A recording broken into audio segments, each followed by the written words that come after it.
Took a walk through this beautiful world. Felt the cool rain on my shoulder. Found something good in this beautiful world. I felt the rain getting colder. Sha la la la la, sha la la la la la, sha.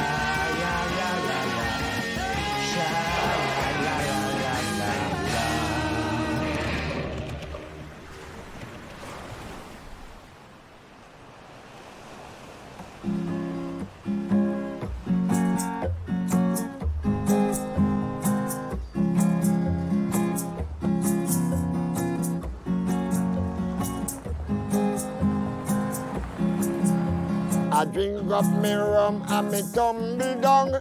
Me no want no gal come tingle me. Nearly a year on the road, all those miles, all those airports, infinite variety of awful plumbing. It was time for something low impact. So off to Jamaica. Iron barra, me no want no gal come tingle me. This is the first time I've ever driven a car on a wrong side of the road. I mean, knowingly. How hard could it be? Oh, I get the pass on the right, too. Woo-hoo-hoo. Thankfully, we have a roll bar. But this time, a different angle. You probably know of Jamaica as a vacation paradise. But it's worth mentioning, this is a divided country, and has been in one form or another since the days of slavery. There's a small minority who control most everything, and then there's the poorer, generally darker-skinned majority, less connected, left out. Jamaican cuisine, a lot of it, still reflects this conflicted history. Breadfruit, saltfish, this was slave food, cheap, long-lasting, filling, introduced, basically, as feed. Bar, iron bar, and me no want no gal come a finger me.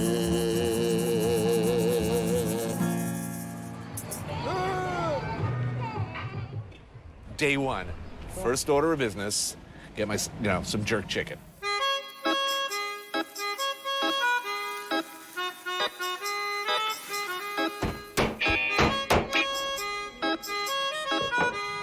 Can you blame me? No, I think not.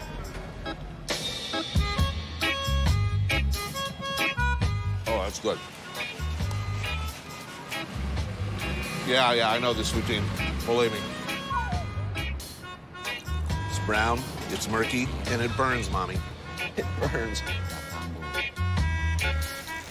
And there are still, all these years later, 2 Jamaicas. There's the Jamaica that most Jamaicans live in, cook in, struggle to survive in. The real Jamaica. Then there's the Jamaica which you're probably more familiar with.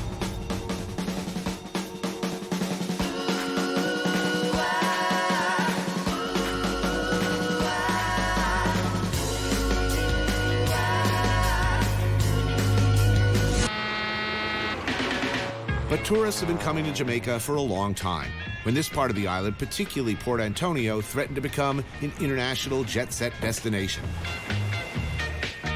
Local legend has it that Errol Flynn was shipwrecked here on his yacht in 1947 and promptly fell in love with the place. Before Flynn, it had been an empire of bananas, a huge industry that later became United Fruit. Bananas went out, tourists came in.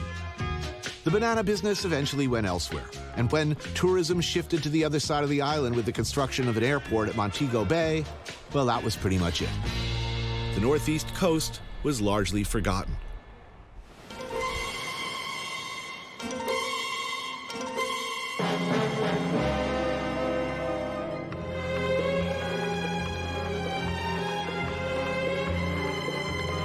It has the feel, still, of a forgotten paradise. There are those who believe that the area can come back, that it must come back, that the future is in hotels and resorts and restaurants for wealthy visitors, as it once was.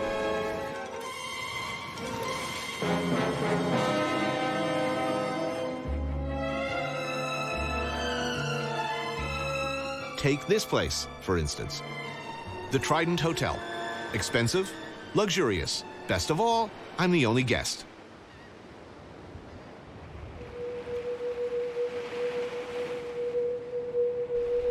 Oh, did I mention it comes with a castle? What kind of person would own a building like that? Who? Why? Then, this man arrived and kind of answered that question. All of this belongs to Michael Lee Chin, local boy turned billionaire, one of the richest men in the world, and my host. He's invited me for dinner.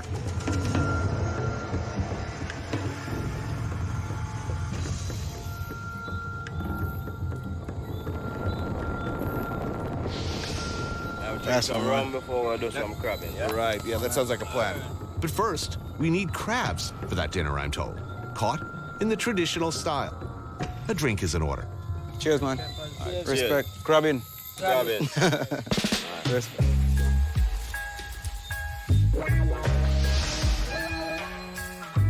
A lot of crab holes. This time of year, Port Antonio is literally crawling with crabs, I'm told. It'll be really easy. Just scoop up the little bastards and then it's back to the pool.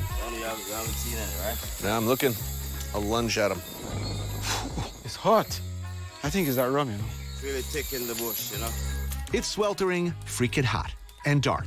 You find something? Yeah. Awesome, man. But it doesn't seem to bother the hotel chefs who willingly risk dismemberment for the sake of procuring a tasty dinner. We want him alive. We have questions to ask him. Where are your friends? Oh, yeah. You know? One crab down, 49 left to go. With the help of Tony, we're gonna get some more tonight, so.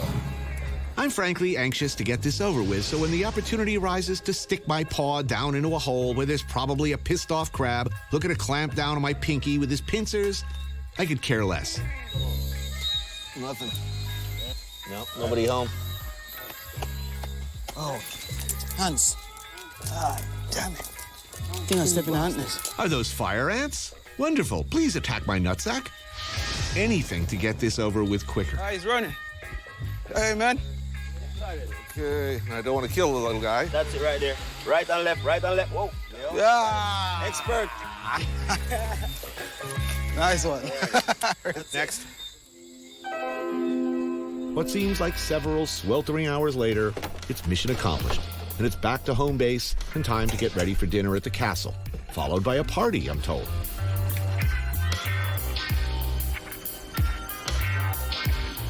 Do you recognize these, Tony? I put this guy in a bag tonight. I'm joined by billionaire Michael, his partner John Baker, music producer and hotelier, John's wife Nordia, Errol Flynn's grandson Luke Flynn, and his wife Sky. You grew up in this Yes. in this area.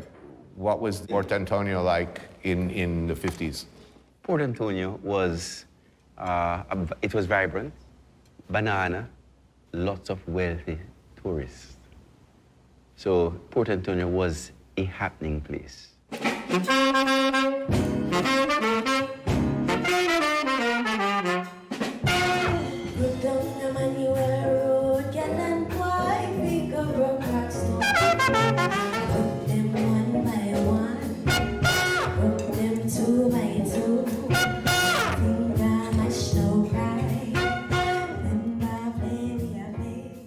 You're a man with a diverse financial interests. Banks, communications. As a veteran of 30 years in the hospitality business, why? Why would you do such a hard and probably unprofitable thing? I mean, usually unprofitable. You're being very kind. It's a really business, generally speaking. Well, I thought you're smart, I thought you're brilliant, but your behavior shows that you're dumb. No, I know the answer. Are you a romantic? Great things will happen when you romanticize, you dream, you aspire, you see a vision, and you set out to achieve that vision. Trident is here to catalyze people to come to Port Antonio and discover wow, wow, and wow again. Where does it cross over? Where all of the things you love about this area, where all of the villas are spanking new, and people are building 400-room hotels, is there a threshold where things start to not be the things that you loved about the place in the first place, and how do you guard against that? You know, Tony, Port Antonio is a long way from getting there. It has not progressed out of the 50s. It's had very little tourism in recent years. Why isn't there lots of... Everybody loves reggae. Everybody loves Bob Marley. Everybody loves spicy, delicious Jamaican food. What's the problem? Because you don't get off a plane and go 100 yards to an all-inclusive. There's no rule lift here. You have to get here. It's that simple? It's as simple as a lift, and it's as simple as we're shrouded by the Blue Mountains, and it's an effort to get here. So it filters out certain forms of travelers. So we have to make it a little bit easier to get people you get beat here. out by a lot of lame islands, let's face No, it. totally. Yeah. And even in Jamaica, lamer areas. For me, I say if someone says, oh, I've been to Jamaica and they haven't been to Port Antonio, I'm like, well, really, you didn't get a real feeling of Jamaica.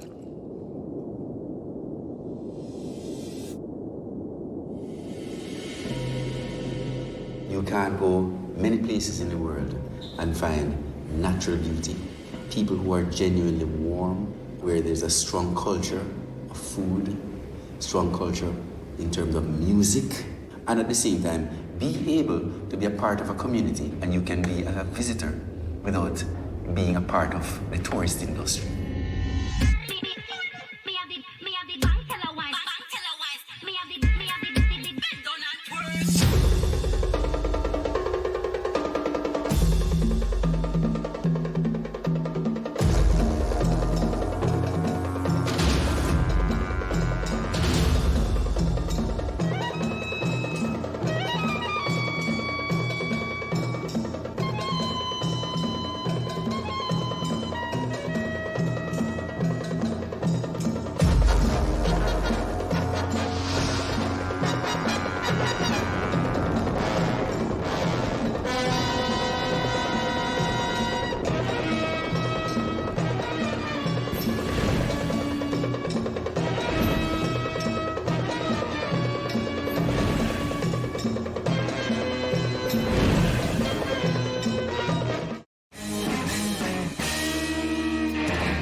Hello.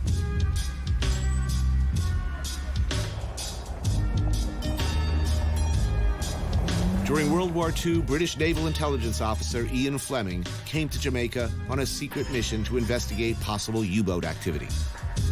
Like the legendary character he would later create, he was a spy. The mission came to nothing, but Fleming fell immediately in love with the island and vowed to return, which he did, buying this place, GoldenEye. At the time considered very Spartan, a cottage, a single room really, a few smaller rooms in the back, but an incredible view. He spent much of the rest of his life here writing a book each year at this desk. You know those books. Today, Fleming's cottage has been enlarged and made more luxurious as a hotel, but the original house still stands, along with some improvements. Grotto, eh? What did every young American boy want? Every red-blooded American male born in 1956. I can tell you, they wanted a grotto. It sounded pretty good to me at 12. As I got older, I started to think about these things, like exactly who was in that grotto before me becomes more of a concern as you grow up. It's like, did Ron Jeremy just leave the grotto? Am I the first one in the grotto? Has someone changed the water in the grotto? These were concerns later in life, but this was it. I wanted a grotto. I still kind of do.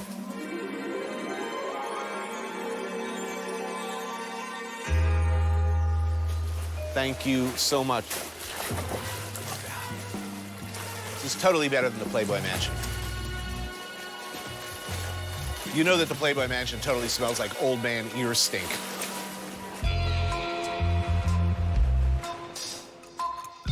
The current owner of GoldenEye is another unusual man. Chris Blackwell, legendary music producer turned hotelier. Over the years, Blackwell has expanded the property into a resort, its gates reaching right up to the fishing beach at neighboring Orcabessa. Blackwell has big plans for the area.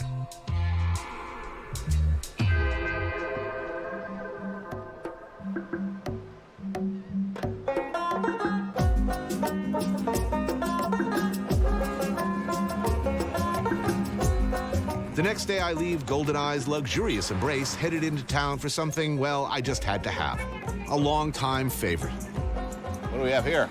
Oh, oxtail. Yeah, man, curry goat. Oh, sweet.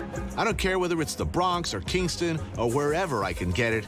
Oxtail, curried goat, callaloo, and of course, rice and pigeon peas. Got to have that. Man, I love the food in this country. Man, it's the best. It's such a mix. Asian. African. A lot of people totally miss out. I mean, curry goat. That's, Yeah, man. It's that Asian comes stuff. from the East Indies, what they used to call. That's true. Chef Chris's cook shop has become something of a local institution, a thriving business in a town that's seen better days.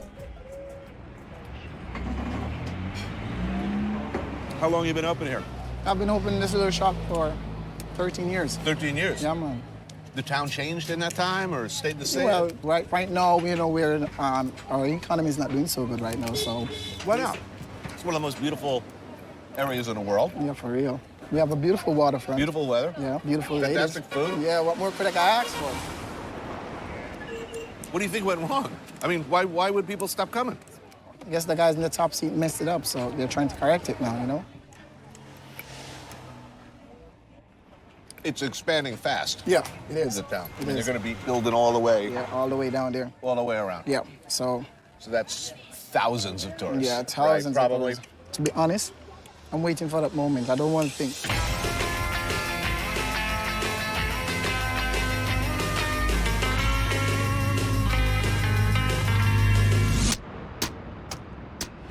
We really need that, you know, because this town was dying fast and real fast. So Chris Blackwell came back and now he's booming the town. So it's a good step in the right direction. Oh, thank you. Oh, yeah. See, now I'm happy. That is just beautiful. Nice place to grow up? It is. What's it like being a kid? My childhood days, I used to spend it at the beach. That's pretty good. Yeah. Who gets to do that? Well, I guess only me and my friends. But I mean, do you ever take it for granted? Like, do you ever get? Yeah, we do. You do? We do. See, the thing about it, when we really need it, that's the time we can't have it, you know? Because a lot of our waterfronts have been gone, you know? We have very little right now. You know, it's okay. We have James Bond Beach like 10 minutes walk from here also, so at least we're one of the luckier ones.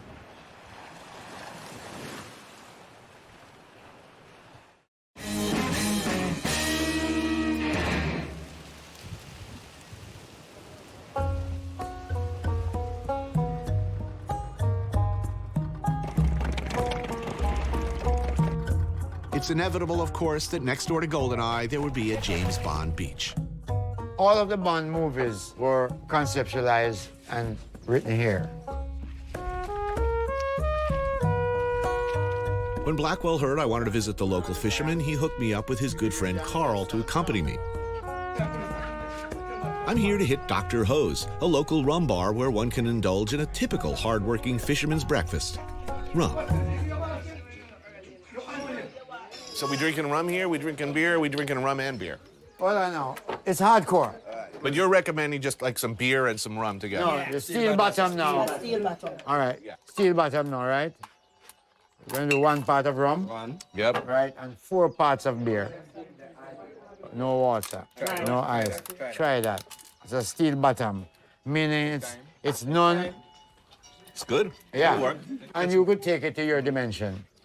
So who fishes here? You fish? Yeah. What are you fishing for? Hold on, let me get. It's multiple fishing, Right. which will be your snapper, your parrot, your grunt. Exactly. Right. So is business better these days or worse these days? Okay. Worse. Right. So overfishing is a problem. Orcabessa is a fishing village, for now at least.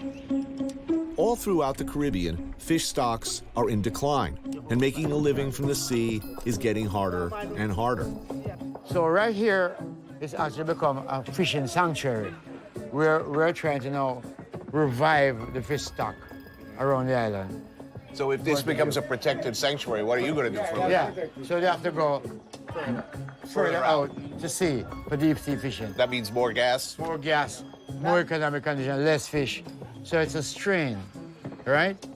Is there a future for the traditional fishing industry in Jamaica, or do you think, like every place else in the Caribbean, is it going to end up an entirely tourist economy? It's going to belong to the tourists.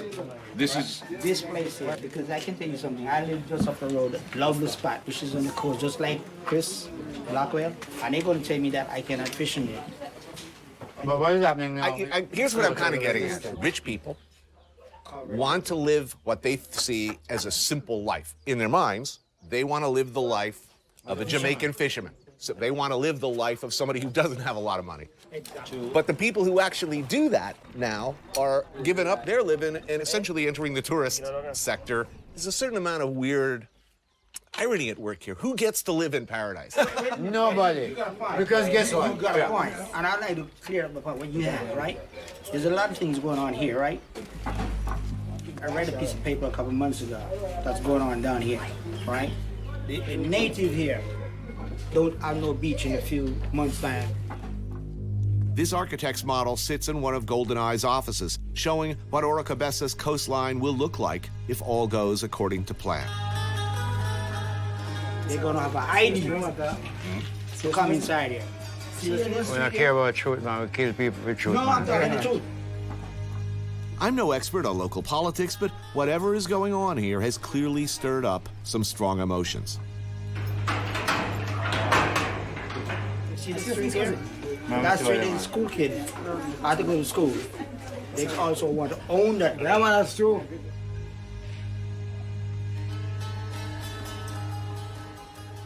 That's true. Hold on. Wait a minute, I'm talking. Hold on. Wait a minute, Chris. Yo, let's stop talk. Hold on. Mr. Stop bomb clock talk, my brethren. Mr. Stop talk, my brethren. I don't want to hear no more of that. That's cool, man. Just stop talk. Stop talk. We gotta talk real. Oi, big man, stop talk. Why? Come here. Come on, I can interview. Yeah. Go back. Don't do that. Go sit down. No. To all the program work, you see me? We just kick back and cool. See me? Sit down. We can't expose yourself. See me?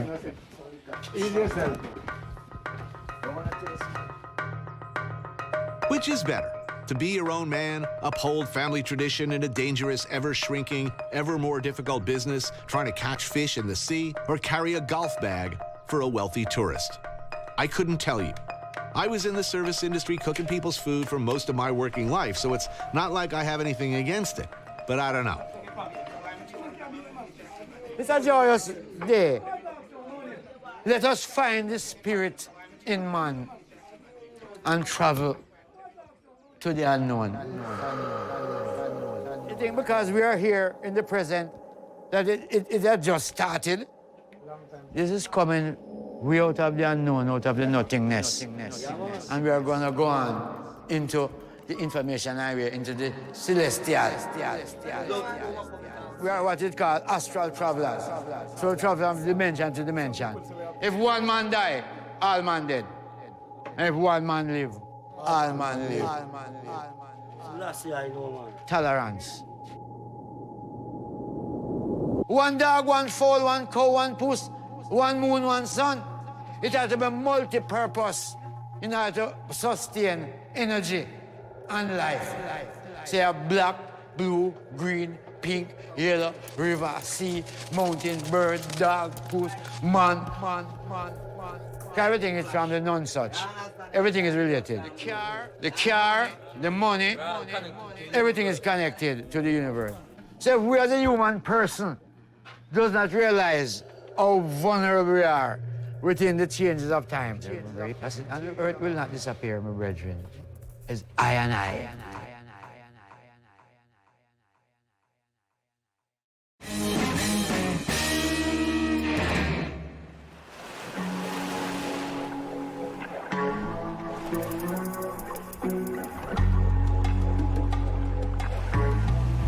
Who gets to live in paradise? It's Jamaica. Let's accept as a basic premise that this is about as close to paradise as it gets, right? This place I'm staying was built by a guy who lived here 2 months out of the year. That place down there, probably the same, 2 months a year. Sad to say, I think it's unlikely that 50 years from now, anyone but the extraordinarily fortunate, the extraordinarily connected, and the extraordinarily rich will be able to even look at a vista like this. That is my personal theory. Look, here I am, fully aware of the irony of this situation. It's like the whole preservation thing. Who preserve for who? Save the reef for who? Save the beach for whom? Not you, probably.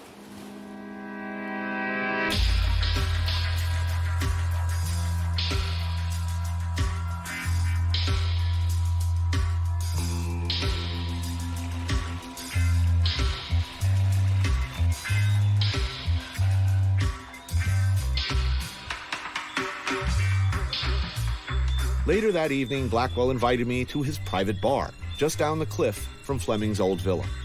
There are very few pieces of land anywhere on Earth like this, especially with this kind of legendary status. Legendary status, yes. It's Fleming, it's really Bond's birthplace.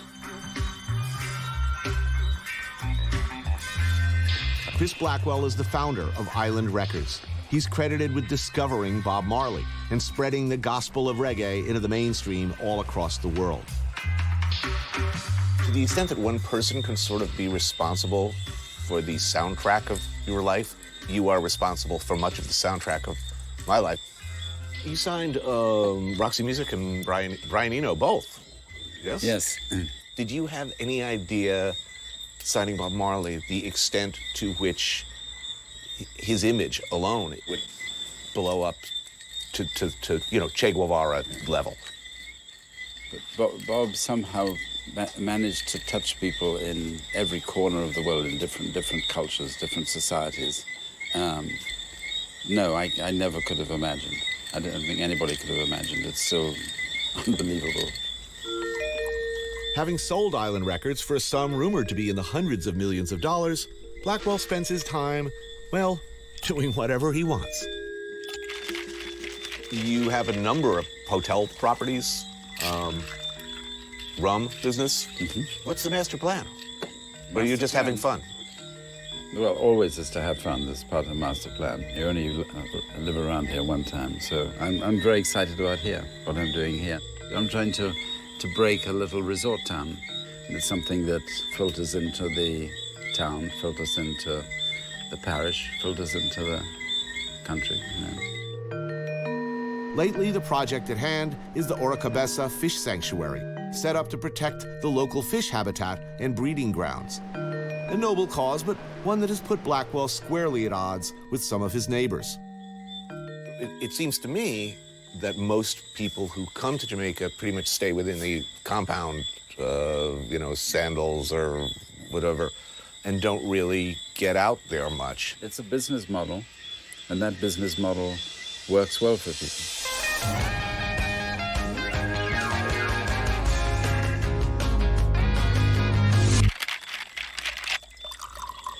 The market that I'm going for are the ones on the high level, in terms of a high cost level. Is it an inevitability that basically all of the Caribbean, that it's essentially going to end up as a service economy? Yes, I think mainly so, and then it's based on tourism. It's based on people visiting. It's a tough balance. The engine that's going to preserve or save is often dependent on who's coming to look and what they're willing to pay to come and look. Can there be a balance, do you think? I mean, can a place this beautiful be unspoiled forever? I think there could be a couple hundred places like this in Jamaica. As long as there are people who can go and spend some money in communities, go to a little restaurant, go to a little bar, go to, shop. That's essential for Jamaica to really thrive. If life were a Bond film, who would you be in a Bond film? Well, there's only one hero in a Bond film. That's Oh, you'd be the hero? I'd have to figure that out, yes. I don't know whether I'd be the villain. I'd be like number 17. He has an unhappy end. Yes. And his end is frequently. quite short, yeah.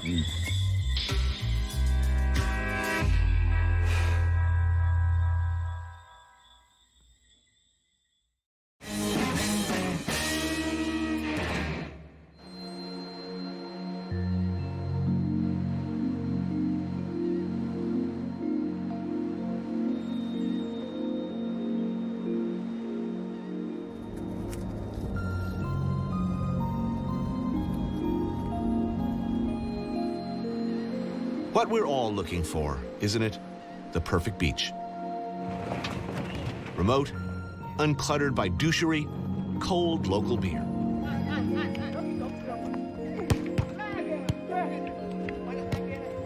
The perfect end to a long and, well, bumpy road.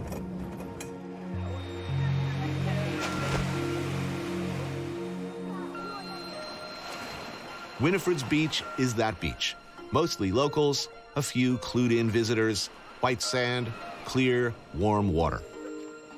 And of course, local food.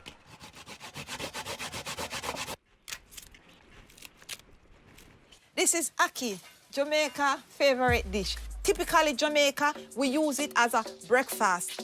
Cynthia and Dennis run this place and come highly recommended. I'm told this is the spot for the classic, gotta have it or you ain't really been to Jamaica, ackee and saltfish. Salt cod, rehydrated and cooked with ackee, a local fruit that happens to be toxic if you don't handle it right.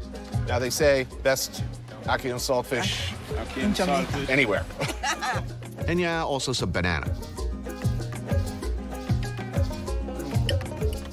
Delicious. That is delicious. Yeah. Cynthia's friends Joy and Marjorie also have little restaurants or food stalls on the beach, and they tell me that here too it's in danger of redevelopment, that all this might disappear into the ever-churning wheel of, well,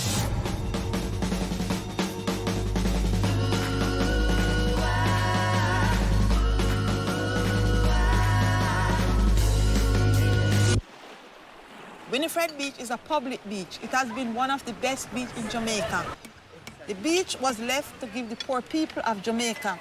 So the government takes it over supposedly to make it a public space, but they want to sell it to a hotel group? Yeah, they want to make like a resort. There are a lot of islands in the Caribbean where you're not allowed to own a beach, meaning all beaches are public. Even if it's a really exclusive hotel, at least theoretically, anybody can go. Right. Here it's different. Here, if you can buy a house and the beach, you can. If you're a hotel, you can make it a private beach, meaning they don't let the locals on or vendors or anything. They can keep people out. Right. So how many public access beaches are there in this area? Just one. This one. And that's it. No more. I more think beach. we have other beaches around, you know. We have like Blue Lagoon, which is a private beach. Dragon Bay, private. And Sansan is private. So this is the only public one, you know? Yeah, what happens if I mean, that would be sort of ridiculous if Jamaicans can't go to the beach in Jamaica. Exactly. There are two sides to every story, of course, and the government, for its part, claims locals will still have access to their beach. We don't trust them, so we do not believe what they said. They want to get us off, and like 6, 7 years, they don't do anything on it and close it off. Right.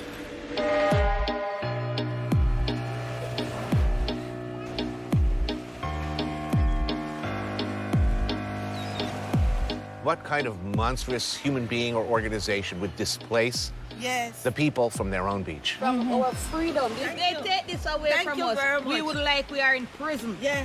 Because when the time is hot, we would have nowhere to come and swim. So we the people, we are in court with the government because we do not want them to take away the one and only beach that we have in Jamaica, Portland. What do you think your chances are? You think your chances are good? Yes. You're going to win? Yes. I've been fighting over 7 years. Trust in the Lord. 7 years? 7 years. Trust in the Lord. And I said I'm going to fight until I reach the top. If when I reach the top and I lose, I feel much better. But I'm not giving up. Let's face it, there are only so many beaches in this world. Even fewer unspoiled beaches, and even fewer beaches like this. I mean, that's one of the things that's nice about this area is it's not a big resort area like some of the other parts. And the food is amazing. Right. Yeah, we do cook nice food. You can't get this at the hotel. They get it, but not like this. Not so fresh. Really, really, really tasty. I'm gonna have to come back here like tomorrow. Whenever people come here and they has problem, they go to the sea and they look over there in the ocean, and when they're finished, they never have a problem again. It's go right in the water and down. This is our medicine here. And I hope that the world can see what is going on at Winnifred Beach, and that they can come out and enjoy the beauty of the beach, the nature of the beach, the people, and the love of the beach.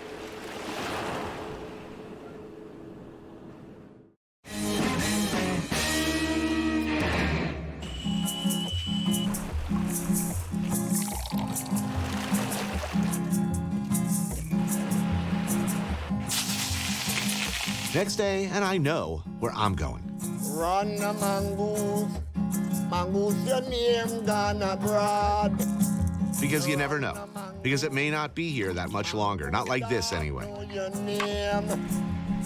Sun, sand, rum, and ting. And some more food. Put it in him left foot pocket, run a mongoose. Oh, yeah.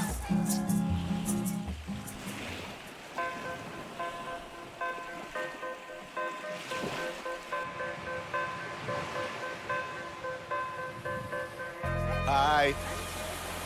Wow, what a spread. I'm not going hungry today. Beautiful. Thank you. I'm so excited.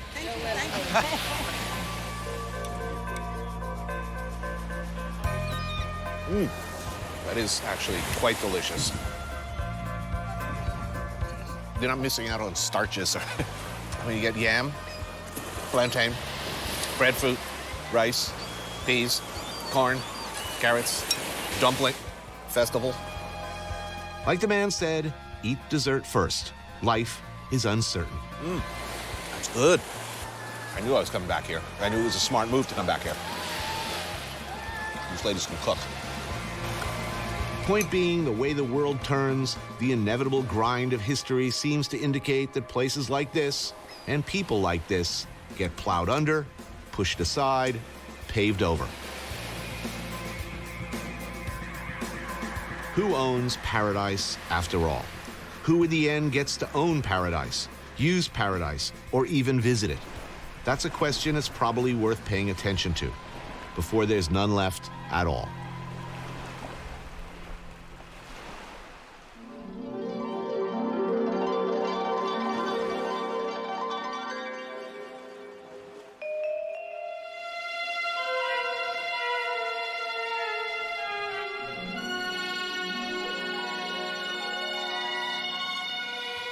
How do you do this and be a good person? I don't think you can. Like, if you wanted to do this regularly for the rest of your life, I would like to spend 3 months out of the year in a hammock looking out at the Caribbean in a secluded beach like this. You'd have to do bad things to do this, right? James Bond doesn't get this. James Bond's a hustler.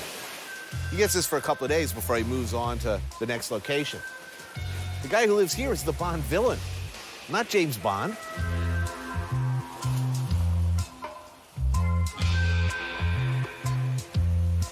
Ian Fleming was much closer to like Blofeld or Hugo Drax. You know, those guys had lots of leisure time, sitting around in hammocks figuring out how to take over the world. A lot of downtime in world domination. Bond was a working class. That's what I've been missing.